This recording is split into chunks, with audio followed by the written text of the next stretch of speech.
영상을 시작하기에 앞서 기출문제, 백데이터, 교육자료 등 자료를 어디서 받아야 하는지 물어보시는 분들이 계십니다. 하단에 더보기란 눌러보시면 블로그로 가는 링크 있습니다. 그런데 막상 가보시면 어디에 있는지 찾기가 힘드실 수도 있어요. 제가 자료가 생길 때마다 포스팅을 하다 보니 자료가 방대해서 찾기가 쉽지 않죠. 그래서 가이드 포스팅을 따로 넣어놨으니까 링크 들어가셔서 한 번에 원하는 자료 찾아서 다운받으시면 될 것 같습니다. 자료는 업데이트 될 때마다 포스팅 추가로 해드리겠습니다.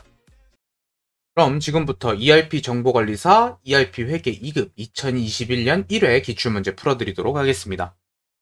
1번 문제부터 보도록 하겠습니다. 관리 메뉴 중에 사원이 사용할 수 없는 메뉴, 권한에 대한 거죠. 이런 거는 시스템 관리에 들어가서 회사 등록 정보, 사용자 권한 설정 들어가십니다. 여기서 아무리 찾아봐도 안 나와요. 왜? 모듈이 지금 시스템 관리로 되어 있기 때문이거든요. 이걸 뭐로 바꿔야 되냐면 회계관리 모듈로 바꿔줘야 됩니다. 문제에서도 지금 회계관리 메뉴 중이라고 했잖아요. 그래서 이걸로 바꾸라는 소리예요. 그나마 힌트를 좀 준 건데 이것도 안 줄 때도 있어요. 우리는 회계를 볼 때는 회계관리로, 인사를 할 때는 인사관리로, 시스템 관리를 찾으세요 라고 할 때만 시스템 관리에서 찾는 겁니다. 그래서 김종민 사원이래요. 김종민 사원 눌러서 사용할 수 없는 메뉴, 전표 입력 사용할 수 있고요. 전표 출력도 사용할 수 있네요. 거래처 원장 사용할 수 있고 현금 출납장은 안 보이는 것 같습니다.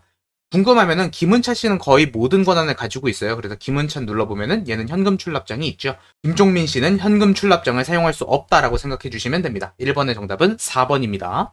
2번, 등록된 계정 과목 중 대손충당금은 어떤 계정의 차감 계정인가? 이렇게 말했습니다. 기초정보관리에서 계정 과목 등록 들어가시면 계정 과목에 대한 건 보실 수 있거든요. 여기서 대손충당금을 보는 거예요. 번호 맞춰서 보시면 됩니다.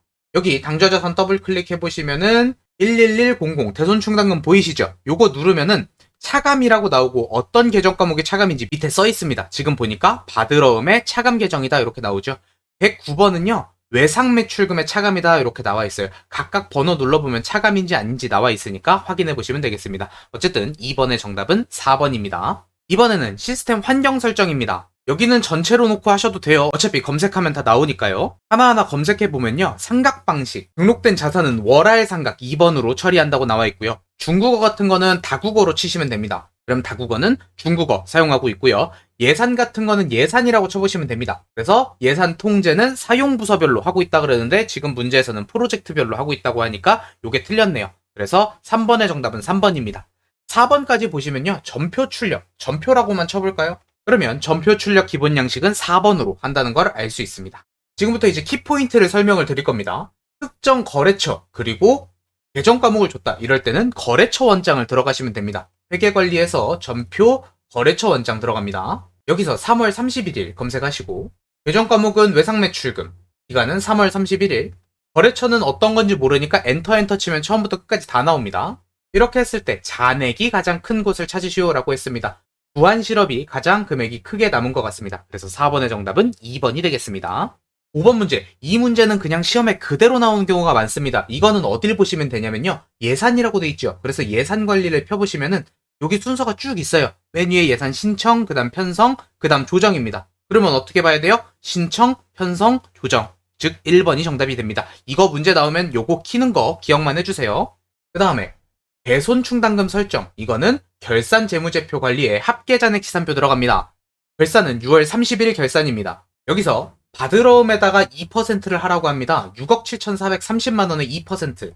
퍼센트 버튼 활용을 하세요. 괜히 0.02 막 0.2 썼다가 틀리지 마시고. 그러면 우리는 1,348만 6천원에 대손을 설정을 해야 됩니다. 근데 이미 설정되어 있는 게 얼마예요? 232만원이 설정이 돼 있다고요. 설정돼 있는 것만큼은 안 해도 되겠죠. 그래서 마이너스 232만원입니다. 그러면 1116만 6천원의 대손을 설정하면 되겠습니다. 하변의 대손삼각 B, 대변의 대손충당금입니다. 6번의 정답은 1번입니다. 그 다음 업무용 승용차에 대해서 나왔어요. 이거 나오면은 막 승용차 어디 들어가야 되지? 어떡하지? 막 이러시는 분들이 있는데 거기 들어가시는 게 아니고요. 키포인트는 관리 항목입니다. 관리 항목에 체크해 주시고요. 관리 항목 원장을 들어가는 겁니다. 자동차 쪽 들어가는 거 아니에요. 그래서 여기를 눌러서 관리 항목 L1 찾아주시고요. 관리 내역은 뭔지 모르니까 처음부터 끝까지 입력을 해주십니다. 2021년 상반기래요. 1월에서 6월까지죠. 계정 과목은 차량 유지비, 이렇게 했을 때 지출 금액이 가장 큰 거는 12가 0102가 되겠네요. 그래서 7번의 정답은 1번이 되겠습니다. 8번 문제 별표. 여러분들이 이제 현금 및 현금성자산을 열심히 외웠다고 해도 그거를 일일이 다 더하는 거는 솔직히 무리가 있습니다. 그럼 이런 건 어디서 찾냐면은 우리 아까 결산재무제표에서 합계잔액 시산표 들어갔었죠. 여기에 이제 현금에 대한 게 나와 있는데요. 우리 제출용 탭이 있어요. 여기를 잘 기억해 두셨다가 요거를 눌러주시고 날짜를 입력해줍니다. 2021년 3월 31일. 이렇게 하면은 현금 및 현금성자산으로 합쳐진 금액이 나오게 되어 있습니다. 잔액이 얼마냐 보니까 여기에 23억 8,017만 2,100원이 되겠습니다. 8번의 정답은 3번이 되겠습니다. 9번 문제. 이거는 생각보다 많이 틀리시는 문제예요. 지출증빙 서류 검토표 들어가는 건 어렵지 않습니다. 여기에 지출증빙 서류 검토표 들어가셔서 1년간이니까 1월부터 12월까지 검색해줍니다. 이렇게 봤을 때 대부분 틀리는 이유가 뭐냐면요. 우리가 이쪽을 봐서 그래요. 손익계산서 소개 또는 맨 밑에 여기를 보는데 우리가 합계액을 보려면 어디를 봐야 되냐면요. 여기 맨 밑에 파란 띠를 보셔야 됩니다. 근데 여기까지 눈이 잘 안 가요. 그래가지고 대부분 위에 거를 보고 입력해서 틀리는 경우가 많습니다. 계산서부터 볼까요? 계산서는 45만 6천 원 맞고요. 세금 계산서 여기를 보면 이제 틀리겠죠. 그렇죠? 세금 계산서 여기 보니까 9억 2,645만 원인데 실제 합계액은 어디를 봐야 돼요? 여기를 봐야 됩니다. 그래서 이 문제를 여기를 보면 틀리게 되는 거예요. 그렇게 보면 안 된다는 거예요. 그래서 9번의 정답은 2번입니다. 밑에 있어요. 10번 자산 변동 처리랍니다. 이거 어디 들어가야 돼요? 자산 변동 현황 고정자산 탭에 있습니다. 1월 검색하래요. 여기에서 변동된 거 찾으랍니다. 자본적 지출로 변동이 됐다고 하네요. 그래서 10번의 정답은 4번입니다. 11번은 결산이죠. 결산 문제는 재무상태표나 합계잔액 시산표 들어가면 되는데 우리는 그냥 합계잔액 시산표 계속 들어가도록 하겠습니다. 이거는 3월 말 결산시래요. 여기 그대로 들어가 있으면 되네요. 우리가 지금 기말 재고액 그러니까 쓰고 남은 게 450만 원이 남았다라고 가정을 하는 거예요. 근데 소모품이라는 건 쓸 때마다 깎는 게 아니고 맨 처음에 사놨다가 마지막 결산 때 정리를 하는 거잖아요. 그러면 맨 처음에 얼마어치를 사왔나 보니까 1,050만 원어치를 사왔었나 봐요. 그런데 지금 남은 걸 보니까 450만 원만 남았습니다. 왜 이만큼만 남았을까? 600만 원어치는 어떻게 한 거예요? 쓴 거겠죠. 그럼 600만 원 썼다고 기록을 해야 돼. 뭐로? 소모품 B로. 그래서 차변이 소모품 B, 대변은 소모품 600. 그러면은 대변에 소모품 600이 가면은 소모품이 600만 원이 줄어들겠죠. 그럼 얼마가 남아요? 지금 남아있는 450만 원으로 기록이 되겠죠. 이거 굉장히 중요한 문제고요. 요거 이해 안 되시는 분들은 링크 드릴 테니까 링크 보고 이해하시면 좋을 것 같아요. 12번 문제 너무 쉽습니다. 가장 큰 달, 가장 작은 달 요런 거 나오면 총계정 원장 들어갑니다. 상반기라 그러니까 1월에서 6월이고요. 외상 매출금입니다. 근데 요렇게 보기에 조금 깔끔하지가 않잖아요. 그래서 좀 더 깔끔하게 보려면 여기 월별 있죠. 요거를 누르셔서 보면은 좀 더 깔끔해요. 훨씬 보기 좋죠. 요렇게 보시는 게 더 좋습니다. 발생액이 가장 큰 달은 지금 5월에 발생이 가장 크네요. 그래서 12번의 정답은 3번이 되겠습니다. 13번도 별표. 우리가 현금 지출 이렇게만 나오면 항상 현금 출납장 갈라 그러는데요. 현금 출납장은 애지간하면 안 들어갑니다.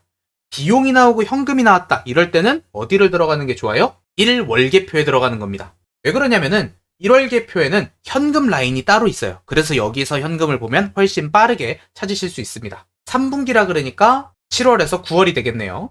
판매비와 관리비 여기 있습니다. 이 중에서 현금 지출이 가장 큰 거래요. 복리후생비의 현금은 739만 원 썼고요. 여비교통비 150만 원 썼습니다.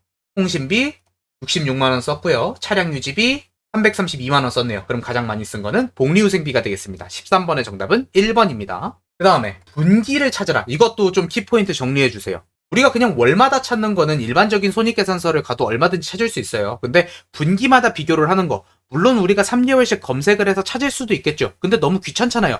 1, 4분기, 2, 4분기, 3, 4분기, 4, 4분기 이렇게 분기별로 들어갈 땐 어디를 들어가냐? 기간별 손익계산서라는 데가 따로 있습니다. 여기 보면요. 기간별 손익계산서라고 있어요. 여기 들어가면 분기별 탭이 있습니다. 너무 좋죠. 여길 들어가면은 분기별로 이렇게 구분을 해줍니다. 여기서 매출액이 가장 큰 분기를 한눈에 볼 수 있어요. 어디가 제일 커요? 4, 4분기가 가장 크죠. 그래서 14번의 정답은 4번입니다.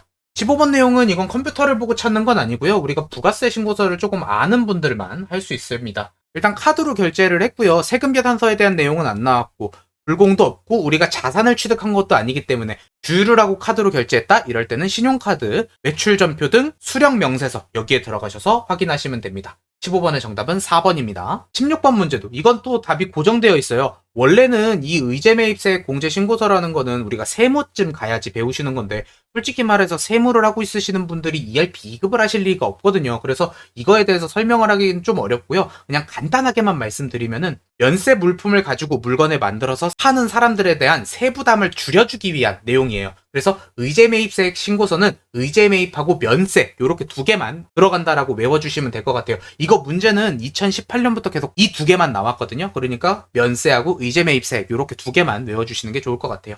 16번의 정답은 1번입니다. 17번. 이 문제가 되게 보기가 어려운 게요. 원래대로면은 그냥 거래처 같은 거 요런 거 찾을 때는 세금계산서 합계표에 들어가야 돼요. 원래는요. 근데 이 방법대로 하지 마세요. 부가세 신고서에 가서 세금계산서 합계표 들어가서 이기 예정이니까 7월에서 9월입니다. 불러오기 해주시고요. 여기 이렇게 나왔는데 우리가 일반적으로 부가세라는 건요. 공급가액의 10%이기 때문에 공급가액과 부가세는 항상 10배 차이가 나야 돼요. 그런데 이렇게 지금 보면은 성우기업은 지금 10배 차이가 안 나죠. 이게 왜 그러냐면은 요걸 눌러서 자료 조회를 눌러보면은 이 중에 하나가 영세인 걸 알 수 있습니다. 근데 여러분들은 시험에 직접 가면 이런 식으로 찾기가 너무 어려워요. 일단은 요거 금액 보는 것부터 조금 솔직히 무리가 있고요. 더블 클릭했을 때 아무것도 안 나오기 때문에 일단 멘탈이 나가게 됩니다. 그래서 이렇게 세무 구분이 나오잖아요. 그럴 때는 고정을 시켜주세요. 메인 매출장으로. 전표장부 관리에 메인 매출장 들어가시면요. 여기 세무 구분별 탭이 있어요. 요걸 눌러서 확인해 주시면 됩니다. 7월에서 9월 입력해 주시고 출력은 영세 매출이니까 매출로 해주겠습니다. 그리고 그냥 쭉 눌러주세요. 그 중에서 영세 찾으시면 돼요. 성우기업. 이게 훨씬 쉽죠? 네, 그래서 이렇게 세무 구분 나오면 메인 매출장 이렇게 그냥 고정을 시켜주시는 게 더 좋습니다. 그래서 17번의 정답은 1번이 되겠습니다. 18번 문제. 공제받지 못할 매입세액의 불공제 사유는 무엇인가? 요거는 부가세 관리에서 매입세액 불공제 내역이라는 데가 있습니다. 여기 들어가서 확인해 주시면 돼요. 여기서 1기 예정이래요. 1월부터 3월. 여기서 아무것도 안 나와요. 왜? 불러오기 버튼을 눌러야 돼요. 되게 불친절한 시험이죠. 이렇게 했을 때 불공제 내역이 나왔습니다. 뭐예요? 비영업용 소형 승용차 구입 및 유지. 그래서 18번의 정답은 4번입니다. 19번. 요것도 되게 쉽습니다. 주업종 코드, 세무사 요런 거를 좀 밑에 문제에서 물어보고 있어요. 근데 요거는 시스템 관리로 다시 올라가는 겁니다. 시스템 관리로 올라가서요. 사업장 등록을 들어가 볼게요. 그러면 이제 주업종 코드는요. 여기서 찾는 게 아니고 신고 관련 사항 탭이 있어요. 여기를 눌러보면은 주업종 코드가 나옵니다. 주업종 코드는 제조업이 되겠습니다. 19번의 정답은 2번이에요. 20번의 키포인트는 고정자산 매입입니다. 고정자산에 대한 거는요. 부가세 신고서에도 볼 수 있는데요. 거기는 건수는 나와 있지 않아요. 그래서 고정자산도 우리가 들어가는 데를 정해놓는 게 좋습니다. 이거는 고정자산 관리 이런 데 들어가는 게 아니고요. 건물 등 감가상각 취득 명세서 이건 적어놓으세요. 고정자산 나오면은 건물 등 감가상각 취득 명세서 1월에서 3월 입력하고요. 마찬가지로 불러오기 이렇게 했을 때 몇매 2건 이렇게 해서 20번의 정답은 2번이 됩니다.